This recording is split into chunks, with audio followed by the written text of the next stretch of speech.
So here I am presenting a complete guide to Singapore Representative Office registration. So in this guide you can learn various things about it and what its uses are. So the agenda that we are going to cover is what is a representative office, the concept of representative office explained, what activities a rep office can do, restrictions on representative office about activities, conditions for registration of representative office, documents required, annual compliance if any, renewal conditions, and some frequently asked questions. So let's start. And the first question that any foreign company will have when deciding to set up its business in Singapore is what should be the format or what should be the entity they should select. A foreign company has three options to set up its presence in Singapore, and the first or the most common option is a subsidiary company. So you can incorporate an independent legal limited liability company in Singapore, and a foreign entity can take 100% shareholding in that company. The second option is to register a branch office. So in branch office, you are not registering a new limited liability company. Instead, you are registering your foreign entity in Singapore by way of a branch. And the last option is to set up a representative office. And obviously, this presentation is about representative office. So we will have a look on this aspect in detail. So moving to the next slide then, what is a representative office? What is the concept of representative office?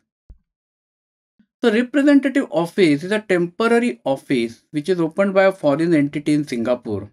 And the primary purpose of this office can be market research or gathering information about various aspects of Singapore market and the legal requirements for setup and so on.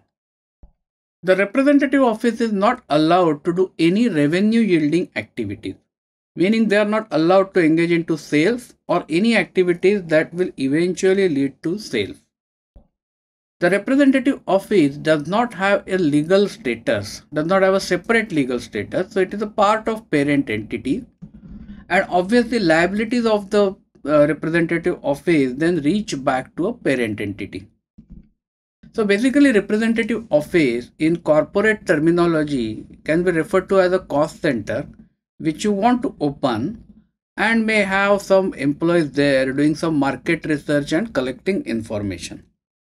So basically what representative office means, a large corporate somewhere out of Singapore wants to open its office. And before it can decide what form or what should be the aspects of that office, they want to do some kind of research, but they don't want to have an entity, permanent entity in this case, because they don't want to be filing taxes and completing AGM and so on. If they open a subsidiary company or if they open a branch, then both those entities are allowed to do sales. But at the same time, it comes with increased compliance. Like you will have to file annual return, you will have to file accounting, you will have to file accounting results, you will have to file financial statements, you will have to file tax returns, and so on.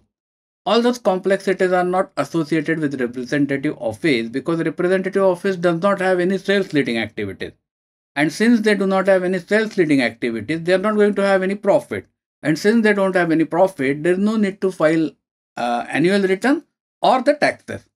So that is in essence the concept of representative office is a temporary office to do market research before the company takes final decision about what its final entity is going to be in Singapore. So obviously then here we will see what are the activities a representative office can do, and those are it can research market and potential clients, it can research product demand, price, end user requirements, it can build trade contacts, it can participate in trade shows. And when it comes to activities it cannot do, first is it cannot enter into contract, it cannot book sell, it cannot build distributor network. In summary, it cannot do anything that will eventually lead to sales. So renting warehouses, buying stock, importing goods, all these things are not allowed. A representative office can import limited samples to show it to their customers, but it cannot buy a commercial quantity of stock for the purpose of sale. So moving on to the next slide then, what are the conditions which are to be fulfilled to register a representative office? So the first condition is that a foreign company has a turnover in excess of more than US dollar 250,000 as per its latest P&L account. The foreign company must have been established for 3 years or more. The proposed number of employees for the Singapore representative office must be 5 or below. So it cannot have significant presence or it cannot have significant number of employees. And a key employee relocates on employment pass from home country. So one employment pass is usually approved for representative office. So what documents will be required to set up a representative office? So the documents required are as follows. The first thing, obviously, we will need a completed application form. Now keep it in mind here, the representative office is not registered using Accra based file system. Instead, it is registered with Enterprise Singapore.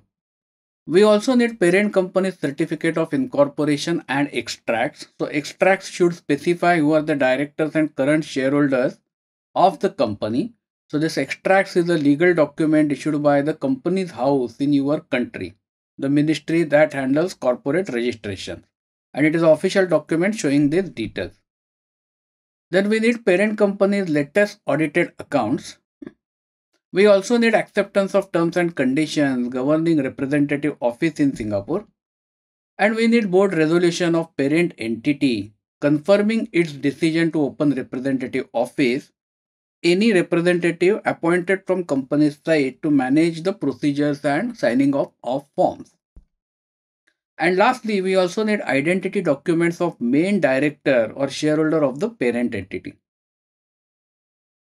Now, regarding processing time, renewals, and other admin aspects, processing time is normally 2 weeks. So, your representative office will be registered in 2 weeks.